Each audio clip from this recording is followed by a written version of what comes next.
একদম অরিজিনাল চিংড়ি মাছ।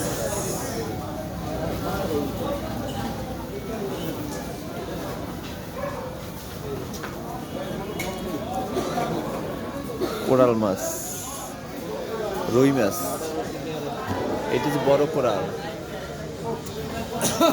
অত্যন্ত সুন্দর করে ডিসপ্লে করে রেখেছেন মাছগুলো, দেখার মতো। দেশি আইড় মাছ,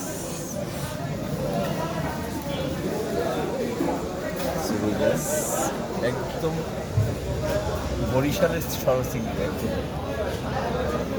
ট্যাংরা মাছ, মিনি মাছ,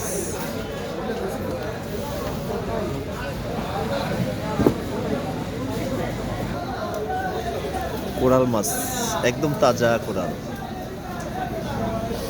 অনেক বড় মাছ কোরাল নিয়ে যাচ্ছে।